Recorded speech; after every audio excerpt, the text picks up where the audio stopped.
Hello everyone, welcome back to my YouTube channel civil life. तो आज हम class 7 का चैप्टर 2 स्टार्ट करेंगे। चैप्टर 1 को मैंने पूरी तरीके से फिनिश कर दिया है और उसके 4 पार्ट्स हैं। आज हम चैप्टर 2 स्टार्ट करने जा रहे हैं। यह है न्यूट्रिशन इन एनिमल्स। ये बहुत ही इंपॉर्टेंट चैप्टर है, इसलिए आपको इसे ध्यान से समझना चाहिए। तो न्यूट्रिशन का मतलब मैंने पहले ही बताया था आपको कि जब हम कोई भोजन लेते हैं उसका यूटिलाइज करते हैं अपने शरीर में, यूटिलाइजेशन की प्रोसेस जब होती है उसके बाद में उसको तब उसे न्यूट्रिशन कहा जाता है। तब जानना चाहेंगे कि न्यूट्रिशन एनिमल्स में किस तरह होते हैं। प्लांट्स में तो हमने देखा कि कई तरह से होते हैं, ऑटोट्रॉफिक होते हैं, हेटरोट्रॉफिक न्यूट्रिशन और सेप्रोट्रॉफिक न्यूट्रिशन होते हैं। अब एनिमल्स में उस तरह का नहीं है। एनिमल्स में होंगे तो जानवर का भी सेम होंगे और ह्यूमन के भी सेम होंगे, तो इसमें काफ़ी सिमिलरिटी होगी। तो चलिए पढ़ना शुरू करते हैं। You have learned in chapter 1 that plants can prepare their own food by the process of photosynthesis, but animals cannot. तो आपने चैप्टर 1 में पढ़ा कि पौधे जो है वो फोटोसिंथेसिस के माध्यम से अपना भोजन खुद बना सकते हैं, लेकिन एनिमल्स नहीं बना सकते। Animals get their food from plants either directly by eating plants or indirectly by eating animals that eat plants. तो एनिमल्स अपना भोजन कहाँ से लेते हैं? एनिमल्स अपना भोजन पौधे से या तो डायरेक्ट उसे खाकर लेते हैं या फिर उन जानवरों को खाते हैं जो कि पौधे खाकर जीवित रहते हैं। Some animals eat both plants and animals. Recall that all organisms including humans require food for growth, repair and functioning of the body. तो कुछ ऐसे एनिमल्स होते हैं जो कि प्लांट्स भी खाते हैं और एनिमल्स भी खाते हैं, जैसे we humans. Recall that all organisms including humans require food for growth, repair and functioning of the body. कि जीवन का कोई भी कार्य करने के लिए, जीवन में ग्रोथ के लिए, बॉडी जो डैमेज बॉडी पार्ट्स है उसको रिपेयर करने के लिए और बॉडी का सही तरीके से फंक्शन हो, उसके लिए फूड बहुत ही ज़रूरी होता है। Animal nutrition includes nutrient requirement, mode of intake of food and its utilization in the body. अब एनिमल के न्यूट्रिशन में 3 चीज़ें रिक्वायर होती है, 3 चीज़ों की ज़रूरत होती है। पहला है mode of intake of food, और एक न्यूट्रिएंट रिक्वायरमेंट है कि किस चीज़ की हमें ज़रूरत है। क्या जब हम कभी डॉक्टर पास जाते हैं तो बताया कि प्रोटीन की कमी है, आयरन कमी है, तो उसके हिसाब से हम भोजन लेते हैं। तो पहला है कि न्यूट्रिएंट रिक्वायरमेंट, आपको किस न्यूट्रिएंट्स की ज़्यादा ज़रूरत है। दूसरा है mode of intake of food, कि भोजन लेने का तरीका क्या है। क्योंकि एनिमल्स में कुछ एनिमल्स के एक दूसरे से डिफरेंस हो सकते हैं। तो न्यूट्रिएंट रिक्वायरमेंट, किस तरह का न्यूट्रिएंट्स हमें चाहिए, mode of intake of food, और भोजन लेने का तरीका क्या है, and its utilization in the body, और बॉडी में वो किस तरीके से यूटिलाइज हो रहा है, उसके यूटिलाइजेशन होने का क्या प्रोसेस है। तो एनिमल न्यूट्रिशन में ये 3 बातें ध्यान में रखनी है।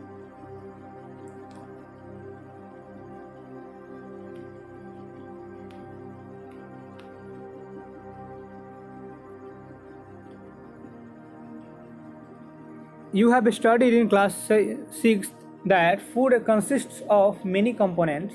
Try to recall and list them below.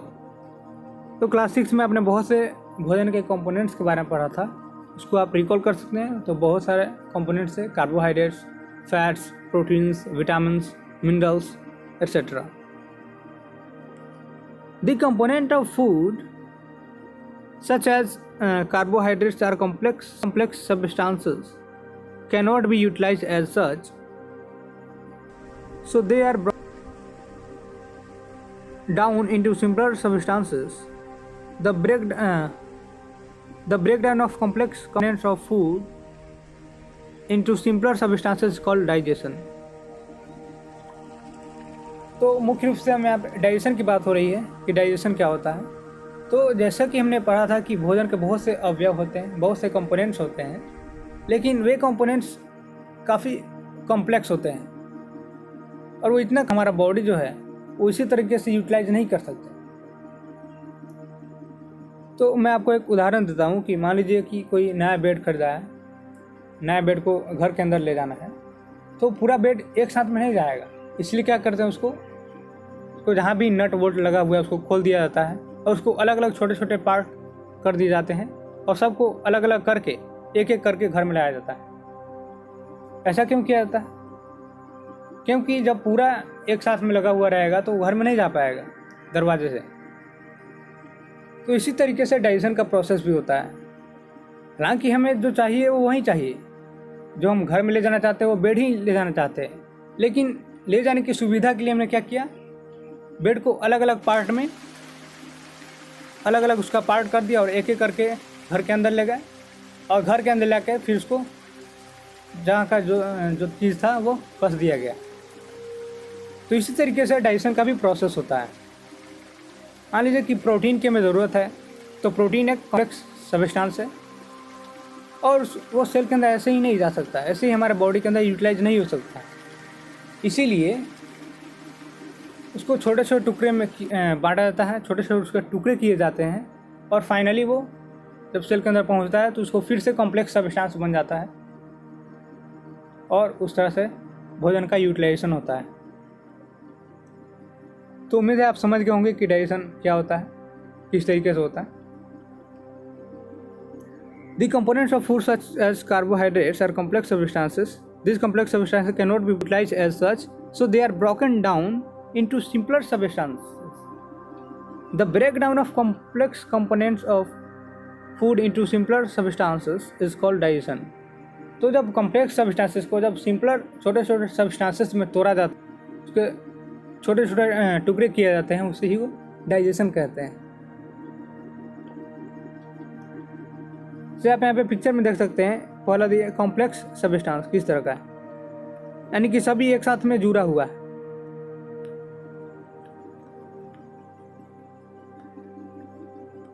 यहाँ पे देखिए सभी एक साथ एक दूसरे से जुड़ा हुआ है, लेकिन सिंपलर सब्सटेंस में क्या है कि सभी अलग अलग है, यानी कि इसको तोड़ दिया गया है। तोड़ने के बाद में ये सिंपलर सब्सटेंस है।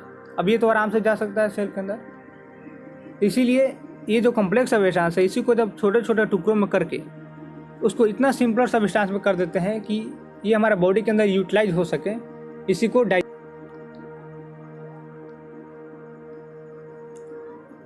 Different ways of taking food. अगला टॉपिक है भोजन लेने के अलग अलग तरीके।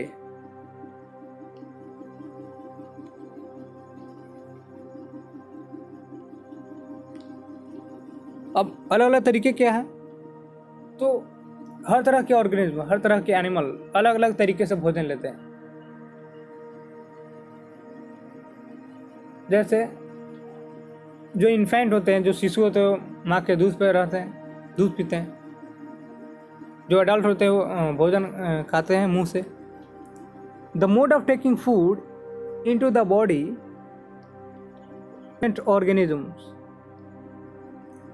ये जो भोजन लेने का तरीका है, बॉडी में भोजन लेने का जो तरीका है वो अलग अलग ऑर्गेनिज्म में अलग अलग होता है। हो सकता है कि डाइजेशन का प्रोसेस सेम हो, लेकिन जो भोजन लेने का तरीका जो है वो सभी ऑर्गेनिज्म में अलग अलग होता है।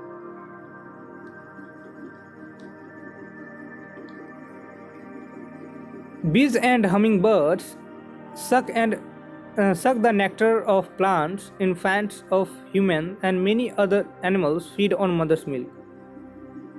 जो मधुमक्खियाँ होते हैं, जो हमिंग बर्ड्स होते हैं, वो क्या करते हैं, प्लांट्स के नेक्टर को चूसते हैं, और ह्यूमन इन्फेंट जो है, जो मानव शिशु है वो, और बहुत से ऐसे एनिमल्स हैं जो मदर्स के मिल्क पे डिपेंड होते हैं, मदर्स के मिल्क पीते हैं। Snakes like the python swallow the animals they prey upon. Some aquatic animals filter tiny food particles floating nearby and तो स्नेक जैसे कि पाइथन होते हैं कि क्या करते हैं, जिस भी जानवर को वो शिकार करते हैं उसको स्वेलो कर जाते हैं, निगल जाते हैं। और कुछ जो एक्वाटिक एनिमल यानी कि जो जीव पानी में रहते हैं वो क्या करते हैं, फिल्टर करते हैं, जो भी ऑर्गेनिज्म वहाँ पे फ्लोट कर रहा होता है उसको फिल्टर करके अपना भोजन लेते हैं। What is the type of food and mode of feeding of the following animals? Write down your observation in the given table. You may find the list of modes of feeding given in the table helpful. तो ये कुछ organism के नाम दिए हुए हैं, कुछ animals हैं और उनके काइंड ऑफ फूड और मोड ऑफ फीडिंग के बारे में आप पूछा जा रहा है कि ये सो घोंघा बोलते हैं हिंदी में, इसके काइंड ऑफ फूड क्या है, ये किस तरह का भोजन लेते हैं और मोड ऑफ फीडिंग क्या है और किस तरह से ये भोजन को इंटेक्ट करते हैं, इसके बारे में है।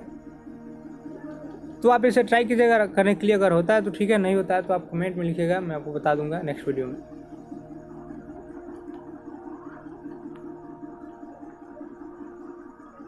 अब एक अमेजिंग फैक्ट जानते हैं जो कि एक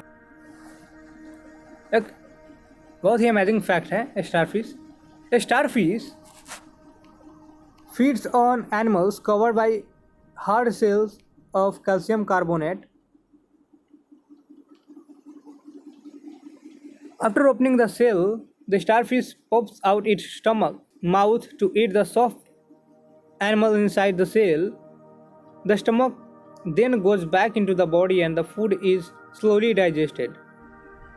क्या है कि स्टारफिश जो है वो ऐसे एनिमल्स को खाता है जो कि कैल्शियम कार्बोनेट के हार्ड सेल से कवर होता है, ठीक है। यानी कि कोई एनिमल है उसके चारों तरफ हार्ड सेल लगा हुआ है, वो किसका है?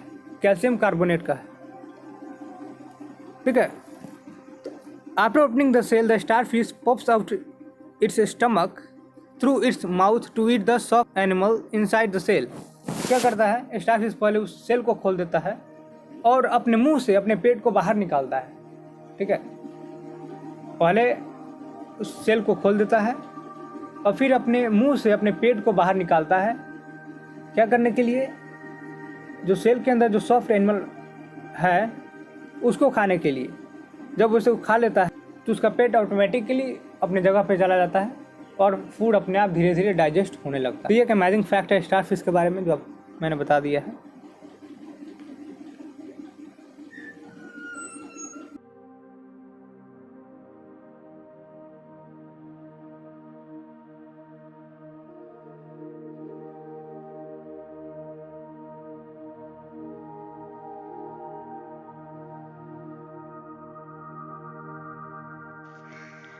तो अब हम बात करते हैं डाइजेशन इन ह्यूमंस के बारे में। हम लोगों में किस तरह से डाइजेशन होता है, और ये इस चैप्टर का एक मेजर पार्ट है और हम इसे डिटेल्स में पढ़ेंगे। We take in food through the mouth, digest and utilise it. The unused parts of the food are defecated. Have we ever wondered what happens to the food inside the body? हम लोग तो भोजन लेते हैं मुंह से अपने और उसको डाइजेस्ट करते हैं और उसका यूटिलाइज करते हैं। यूटिलाइज का क्या मतलब कि यदि कहीं घाव हो गया है, कहीं कट गया है, तो उसको भरने के लिए हमें जिस कंपोनेंट्स की ज़रूरत होती है, जिस न्यूट्रिएंट्स की ज़रूरत होती है, वैसा वाला हम भोजन करते हैं, वो जाकर डाइजेस्ट होता है और उसको यूटिलाइज होता है और वो घाव है भर जाता है। वो घाव इसी को बोलते हैं यूटिलाइजेशन। तो जो हम भोजन लेते हैं उसका हमारे शरीर के अंदर क्या होता है उसके बारे में हम जानेंगे इसमें। The food passes through a continuous canal which begins at the buccal cavity and ends at the anus. वो भोजन हमारे शरीर के अंदर अलग अलग कैनल्स, एक अलग अलग कंपार्टमेंट्स होकर गुजरता है और एक कंटिन्यूअस कैनल होता है जो कि एक बहुत ही लंबा रास्ता होता है और उस लंबे रास्ते के अंदर बहुत से कंपार्टमेंट्स होते हैं, उसके अलग अलग पार्ट्स होते हैं। और ये जो कैनल है वो बकल कैविटी पे शुरू होता है और एनस पे जाकर खत्म होता है। ये दोनों नए टर्म्स होंगे आपके लिए, लेकिन हम इसे डिटेल्स में पढ़ेंगे तो आपको समझ में आ जाएगा। The canal can be divided into various compartments. इस कैनल को अलग अलग कंपार्टमेंट में डिवाइड कर सकते हैं, इसके अलग अलग पार्ट्स होते हैं। तो पहला है buccal cavity, second is food pipe और ईसोफेगस। दूसरा फूड पाइप है और इसको ईसोफेगस भी कहा जाता है। तीसरा स्टमक, चौथा स्मॉल इंटेस्टाइन और पांचवा large intestine ending in the rectum. पांचवा लार्ज इंटेस्टाइन है जो कि रेक्टम में जाकर समाप्त होता है। उसका जो आखिरी पार्ट है उसको रेक्टम कहा जाता है। एंड सिक्स्थ द एनस, और छठा जो है वो एनस है। तो ये अरेंज्ड में है, यानी कि पहला वाला जो बकल कैविटी है वो ऊपर होता है और जो लास्ट वाला एनस है वो सबसे नीचे होता है। Is it not a long path, क्या ये बहुत लंबा रास्ता नहीं है? These parts together form the alimentary canal or digestive tract. The food components gradually get digested as food travels through various compartments. तो ये एक बहुत ही लंबा रास्ता है और अलग अलग कंपार्टमेंट से भोजन होकर गुजरता है, और जैसे जैसे भोजन इन कंपार्टमेंट से होकर गुजरता है वो डाइजेस्ट होता जाता है। The inner walls of the stomach and the small intestine and the various glands associated with the canal such as salivary glands, the liver and the pancreas secrete digestive juices. क्या होता है कि ये जो compartments है, ये जो canal है, इसके अंदर जो बहुत से अलग अलग पार्ट्स हैं, उनमें से कुछ ऐसे हैं जो डाइजेस्टिव जूस सीक्रेट करते हैं, कुछ ऐसे जूस सीक्रेट करते हैं जो कि डाइजेशन में बहुत ही हेल्प करते हैं, और साथ ही कुछ ऐसे ग्लैंड्स होते हैं, कुछ ऐसी ग्रंथियां होती है जो इससे जुड़े हुए होते हैं। हालांकि उसके जो लोकेशन है वो अलग अलग होते हैं, लेकिन वे इस कैनाल से जुड़े हुए होते हैं और वे भी डाइजेस्टिव जूस सीक्रेट करते हैं। The digestive juices convert complex substances of food into simpler ones. ये जूस क्या करते हैं, जो भी भोजन का कॉम्प्लेक्स सब्सटेंसेस है उसको सिंपलर में कन्वर्ट कर देते हैं। तो जैसा कि मैंने आपको उदाहरण दिया था कि यदि कोई नया बेड हमको घर के अंदर ले जाना है तो हमको चाहिए तो बेड ही, जो बेड बाहर रखा हुआ है वहीं हमको अंदर भी चाहिए, लेकिन वो अंदर जा नहीं सकता है दरवाजे से, इसलिए उसको अलग अलग पार्ट्स में उसको डिवाइड कर दिया जाता है और अंदर लाकर फिर कसा जाता है। उसी तरीके से यहाँ भी होता है।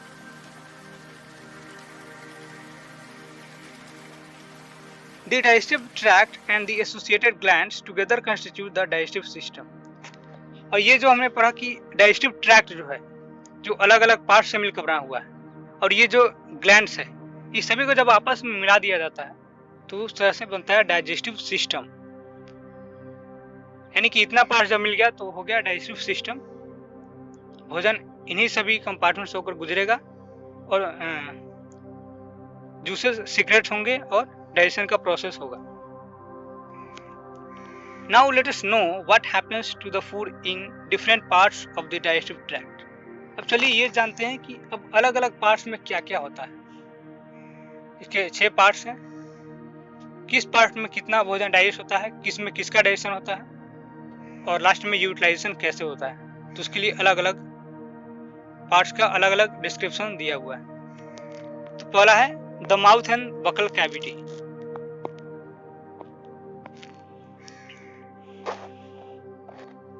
तो जानते हैं कि हम भोजन मुंह से अपना लेते हैं, हमने भोजन लिया तो पहला कहाँ गया, डाइजेस्टिव कैनाल के पहले कंपार्टमेंट में, यानी कि उसका जो पहला पार्ट है जहाँ से शुरुआत होता है इस कैनाल का, वहां पर भोजन गया। Food is taken into the body through the mouth. The process of taking food into the body is called ingestion। और ये जो हमने भोजन लिया, अपने मुंह में भोजन डाला, इस प्रोसेस को इंजेक्शन कहा जाता है।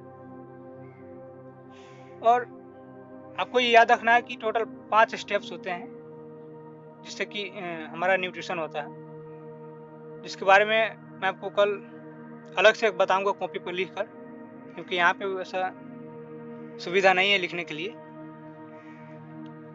We chew the food with the teeth and break it down mechanically into small pieces। लोग क्या करते हैं, भोजन लेते हैं, उसको जब बकल कैविटी में रखते हैं तो दांत से क्या करते हैं, उसको छोटे छोटे टुकड़ों में काटते हैं मैकेनिकली, ऐसे ही।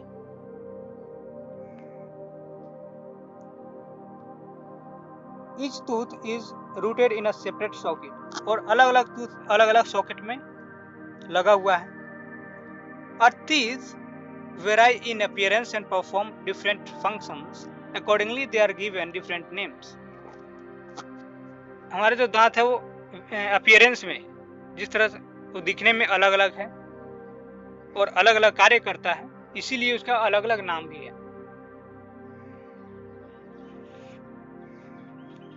एक एक्टिविटी करते हैं जिससे पता चला कि कौन से दांत का काम क्या होता है।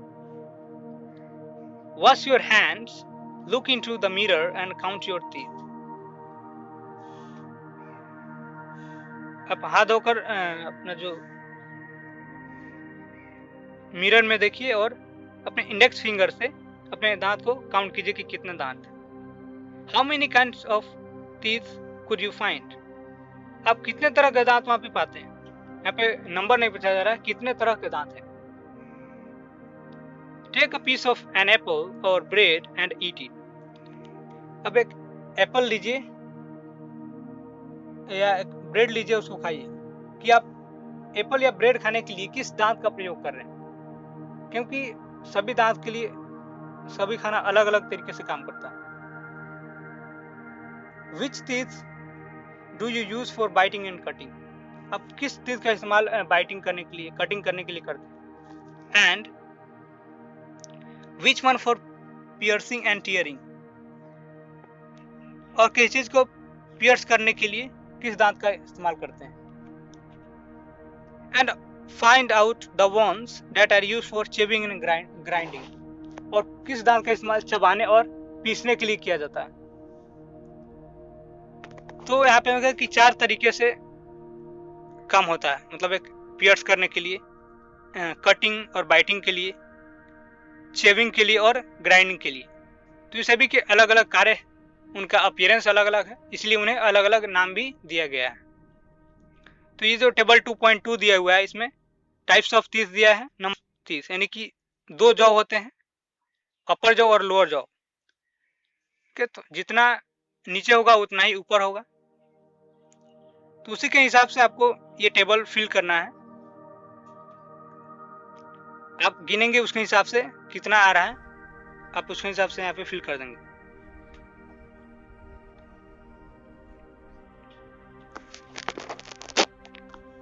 Our mouth has the salivary glands which secrete saliva. हमारे मुंह के अंदर एक ग्लैंड होता है, सैलिवरी ग्लैंड। तो जैसे हमने बताया कि बहुत सारे से ग्लैंड होते हैं, वो ग्लैंड क्या करते हैं? जूस सेक्रेट करते हैं। तो ये जो ग्लैंड है, सैलिवरी ग्लैंड, ये एक जूस सेक्रेट करता है, उसको सैलिवा कहते हैं। Do you know how what the action of saliva on, कि सैलिवा का भोजन पे क्या प्रभाव पड़ता है? सैलिवा कहाँ होता है? ये हमारे मुंह के पास होता है, बगल कैविटी के पास होता है। तो उस सैलिवा जो सीक्रेट होता है सैलिवरी ग्लैंड के द्वारा, उसका क्या काम होता है, उसका क्या इफेक्ट पड़ता है फूड के ऊपर? चलिए पता करते हैं। Take 2 test tubes, label them A and B. In test tube A, put a teaspoonful of boiled rice. In test tube B, keep 1 teaspoonful of boiled rice after shaving for 3 to 5 minutes and add 3 or 4 ml of water in both the test tubes. अब क्या करना है कि 2 test tube लेना है, उसको marking कर देना है A और B। A में आपको क्या रखना है? बॉइल्ड राइस रखना है। और B में आपको रखना है, B में भी बॉइल्ड राइस होना चाहिए, लेकिन वो 3 से 5 मिनट चबाने के बाद में होना चाहिए। दोनों रखने के बाद में दोनों में 3 से 4 ml पानी मिला दीजिए। Now pour 2 to 3 drops of iodine solution in each test and observe. और दोनों में 2 से 3 ड्रॉप आयोडीन टेस्ट करने के लिए आयोडीन सॉल्यूशन रखिए और उसको ऑब्जर्व कीजिए। Why is there a change in color in the test tube? उस टेस्ट ट्यूब में देखिए कि क्या कलर चेंज आ रहा है। Discuss the results with your classmates and your teacher. The saliva breaks down the starch into sugars. तो ये जो लास्ट वाला लाइन है वो बहुत ही इंपॉर्टेंट है कि सैलिवा का क्या प्रभाव पड़ता है। The saliva breaks down the starch into sugars.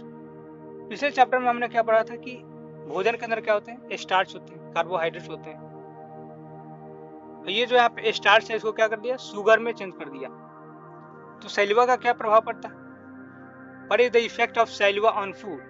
So the saliva breaks down the starch present in the food into sugars. तो अब आप समझ गए कि सैलिवा का क्या काम होता है। ये कहाँ सेक्रेट होते हैं, तो सैलिवरी ग्लैंड से। तो कहाँ है, तो माउथ के अंदर, बकल कैविटी के पास। बात है टंग के बारे में। अगला है टंग।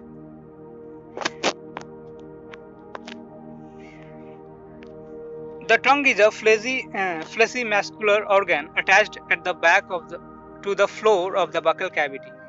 टंग एक नर्व में मांसल ऑर्गन है जो कि किससे अटैच होता है, बकल कैविटी के जो पिछला हिस्सा होता है उससे सटा हुआ होता है, उससे अटैच्ड होता है।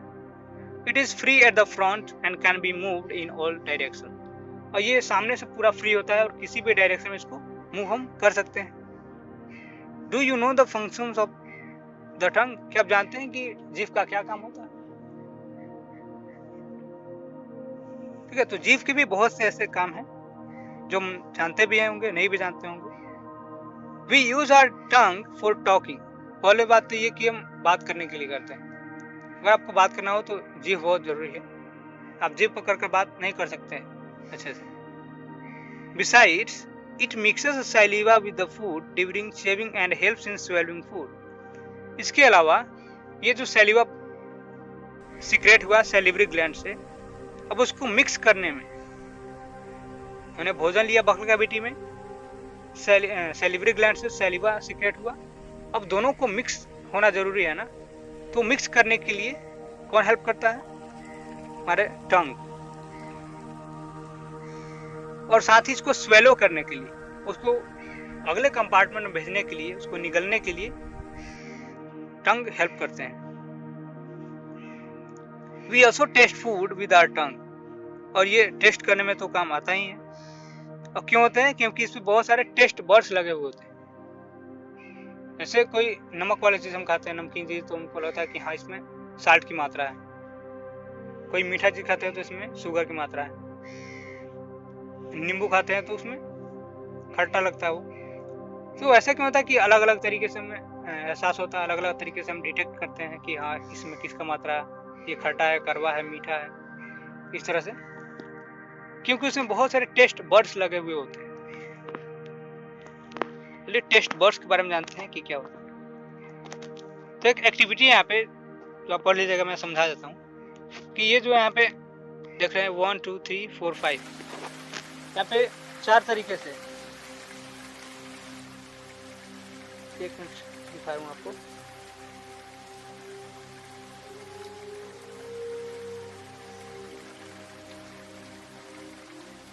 ये जो पार्ट है, अगर कोई चीज कड़वा है, कोई बीटर है, तो ये यहाँ पर रहेगा। और अगर कोई मीठा है तो सामने वाला पार्ट पे।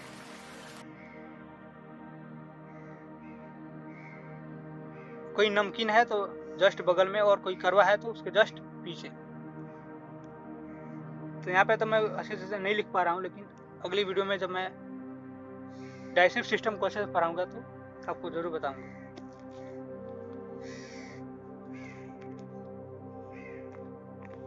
तो एक एक्टिविटी है कि आपको क्या करना है, कुछ सैंपल्स तैयार करने हैं शुगर सॉल्यूशन का, साल्ट सॉल्यूशन का, मतलब शुगर पानी में घोलना है और साल्ट को घोलना है और लेमन जूस बनाना है, और साथ ही एक बीटा और करेले का या नीम के पत्ते का क्रश करके जूस बनाना है। और blindfold one of your classmates and ask her or him to take out the tongue and keep it up straight and flat position। और एक एक करके वो जो भी सॉल्यूशंस आपने बनाए हैं, चार प्रकार का सॉल्यूशन है, उसको एक एक करके आपको टंग पे रखना है और उसका टेस्ट पता करना है। और जो जिसके ऊपर टेस्ट किया जा रहा है उसकी आंख बंद होना चाहिए ताकि वो देखना चाहिए कि हाँ किस तरह का है। इसका मतलब क्या दिखाया जा रहा है कि ये इसमें डिपेंड नहीं करता कि आप देख रहे हैं नहीं, ये जीभ अपने आप पता कर लेता है कि हाँ जो स्वाद मिल रहा है वो किस तरह का है, मीठा है, कड़वा है, खट्टा है, किस तरीके का है। तो आपको पता चला कि जिस तरह का है, जो कोई साल्टी है तो साल्टी ही लगेगा। इसका कारण क्या है? क्योंकि हमारे जीभ के ऊपर बहुत से टेस्ट बर्ड्स लगे हुए हैं और यही टेस्ट बर्ड हमें हेल्प करते हैं ये डिटेक्ट करने में कि कोई भी चीज का नेचर किस तरह का है, वो साल्टी है, स्वीट है, बीटर है इत्यादि।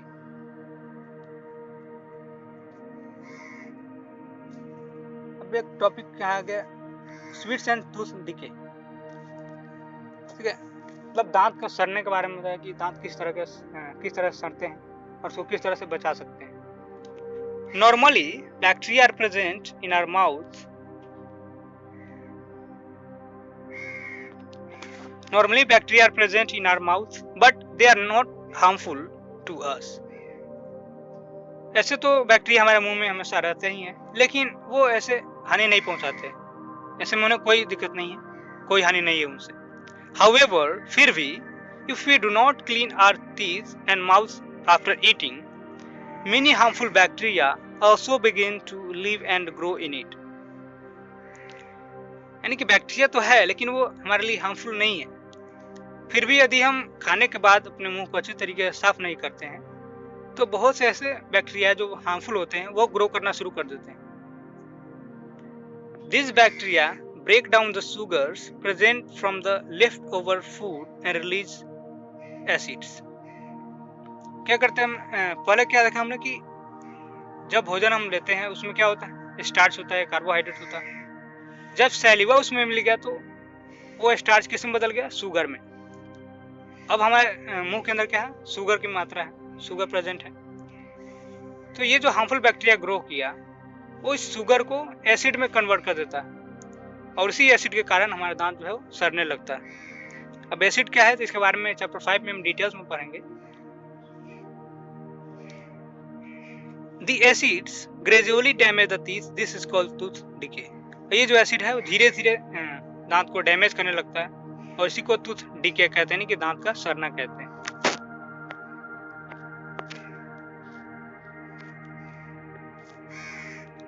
If it is not treated in time, it causes severe toothache and in extreme cases results in tooth loss. यदि इसको सही समय पर इसका ट्रीटमेंट नहीं हो पाया तो फिर बहुत ज़्यादा टूथेक हो सकता है, दांत दर्द कर सकता है और ज़्यादातर केसेस में क्या हो सकता है, वो दांत आपका खराब हो सकता है, आप दांत लॉस कर सकते हैं। Chocolates, sweets, soft drinks and other sugar products are the major culprits of tooth decay. इसका मेन कारण क्या है कि हम लोग सॉफ्ट ड्रिंक लेते हैं, स्वीट्स लेते हैं, चॉकलेट्स लेते हैं और भी बहुत से ऐसे प्रोडक्ट्स हैं जो कि शुगर से बने हुए हैं। तो ये जो हार्मफुल बैक्टीरिया है जो ग्रो कर रहे हैं वो एसिड कैसे कन्वर्ट कर रहे हैं, एसिड कैसे बना रहे हैं, due to presence of sugar. क्योंकि जितना ज़्यादा शुगर होगा उतना ज़्यादा एसिड, उतना ज़्यादा दांत खराब होने की संभावना होगी। Therefore, one should clean the teeth with a brush or datum and dental floss. A special strong thread which is moved between two teeth to take out trapped food particles at least twice a day and rinse the mouth after every meal. Also, one should not put dirty fingers or any unwashed objects in the mouth. इसीलिए क्या करना चाहिए हमें, तो किस तरह से हम बच सकते हैं इससे, तो हमें हर रोज ब्रश या दांतों से मुंह धोना चाहिए या फिर एक डेंटल फ्लॉस आता है जो कि एक स्ट्रॉन्ग धागा होता है जो दो दांतों के बीच में फैलाकर ऊपर नीचे खींचा जाता है जिससे कि जो भी भोजन का पार्टिकल यदि दांत के अंदर ट्रैप हो गया है तो वो बाहर आ सके। और ये कितना बार करना चाहिए, एटलीस्ट ट्वाइस अ डे, दिन में कम से कम 2 बार करना चाहिए। And rinse the mouth after every meal, और हर समय भोजन करने के बाद में कुल्ला जरूर करना चाहिए। Also one should not put dirty fingers और any unwashed objects in the mouth, और साथ ही गंदा हाथ या कोई भी जो चीज़ धोई हुई नहीं है उसको मुंह में नहीं लगाना चाहिए।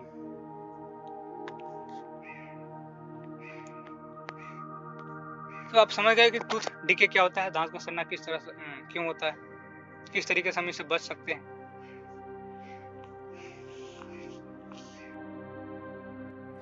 बोलते हैं कि हिचकी कैसे आता है, इसको इंग्लिश में हिकअप्स कहते हैं। तो हिचकी आने का क्या कारण है? कभी कभी हम खाते समय हमें हिचकी भी आना शुरू हो जाता है। Sometimes when you eat in a Hari, talk और laugh while eating, you may cough, get hiccups or a choking sensation। तो कभी कभी आप जब जल्दबाजी में खाना खाते हैं या फिर खाते समय बातचीत करते हैं या हंसने लगते हैं तो कोई हिचकी आ सकती है, कफ हो सकता है या कभी कभी ब्लॉकिंग सेंसेशन भी होने लगता है। क्यों होता है? क्योंकि this happens when food particles enter the wind pipe. ऐसा तब होता है जब भोजन का कोई जो पार्टिकल है वो विंड पाइप में चला जाता है। विंड पाइप वो पाइप होता है जहाँ से जो हम सांस लेते हैं ऑक्सीजन, वो वहाँ से लंग्स के पास जाता है। The wind pipe carries air from the nostrils to the lungs. ठीक है, विंड पाइप क्या करता है? कैरी करता है एयर फ्रॉम नॉस्ट्रल्स। नाक से हम जो भी हमने सांस लिया, जो भी हमने ऑक्सीजन लिया, वो एयर को लंग्स तक पहुँचाने का जो काम करता है जो पाइप, उसको विंड पाइप कहते हैं। तो जब फूड पार्टिकल्स इसी विंड पाइप में चला जाता है तो वो लंग्स में तो जाएगा नहीं, इसलिए हमें क्या होता है, हिकअप्स होता है कि वो फूड पार्टिकल्स बाहर निकल जाए। It runs adjacent to the food pipe. ये एडजेसेंट होता है, मतलब एक दूसरे के साथ मिला हुआ होता है, मतलब एडजेसेंट। ये फूड पाइप और विंड पाइप एक दूसरे के एडजेसेंट होते हैं, साथ साथ में चलते हैं। But inside the throat air and food share a common passage. लेकिन जो थ्रोट के अंदर, गले के अंदर, ये दोनों एक ही बात को फॉलो करते हैं। एक कॉमन पैसेज है इन लोगों का, मतलब कि कभी जब भोजन जाएगा तो हवा नहीं जाएगा, हवा जाएगा तो भोजन नहीं जाएगा, तो वहाँ पे ये प्रॉब्लम आ जाता है। Then how is food prevented from entering the wind pipe? फिर ये कैसे हो जाएगा? अगर एक साथ में दोनों नहीं जा सकता है तो फिर हम जितना समय तक हम खाएंगे उस समय हम हवा नहीं लेंगे, तो ऐसा नहीं है। During the act of swallowing, a flap like valve closes the passage of the wind pipe and guides the food into the food pipe. तो जब हम चबा रहे होते हैं तो एक वाल्व, एक कवर जैसा एक वाल्व जो है वो विंड पाइप को बंद कर देता है। ठीक है, यानी कि कह सकते हैं कि ढक्कन टाइप का जो विंड पाइप पे लग जाता है, जिसके कारण जो भोजन है वो विंड पाइप में न जाकर कहाँ जाते हैं, फूड पाइप में। क्योंकि ये कॉमन रास्ता है, तो विंड पाइप का यदि बंद कर दिया जाए तो वो फूड पाइप में ही जाएगा। And guides the food into the food pipe, और फूड सीधे कहाँ जाता है, फूड पाइप के अंदर। तो इस तरह से हमेशा खाते समय में हिचकी नहीं आता है। लेकिन वहीं जब हम बात करते हैं या हंसने लगते हैं तो वो वाल्व काम नहीं कर पाता है, वाल्व वहाँ पे नहीं जा पाता है, इसलिए जो भोजन है, फूड पार्टिकल्स, वो विंड पाइप में चला जाता है और उसको विंड पाइप से बाहर निकालने के लिए हमें क्या होता है, हिचकी होता है। If by chance food particles enter the wind pipe we feel choked, get hiccups और कफ। इसलिए बाई चांस यदि कभी फूड पार्टिकल्स विंड पाइप में चला जाता है तो हमें हिचकी होती है। तो डाइजेस्टिव ट्रैक्ट का ये पहला कंपार्टमेंट ख़त्म होता है, जो कि है बकल कैविटी, माउथ। और नेक्स्ट वीडियो में हम पढ़ेंगे फूड पाइप के बारे में। अगले में हम 2-3 और कंपार्टमेंट के बारे में पढ़ेंगे कि एक साथ में पूरा बताना संभव नहीं है, क्योंकि आप अच्छे से समझ भी नहीं पाएंगे। तो आप पढ़िए, इसको अच्छे से रिवाइज कीजिए। मिलते हैं अगले वीडियो में, तब तक के लिए धन्यवाद।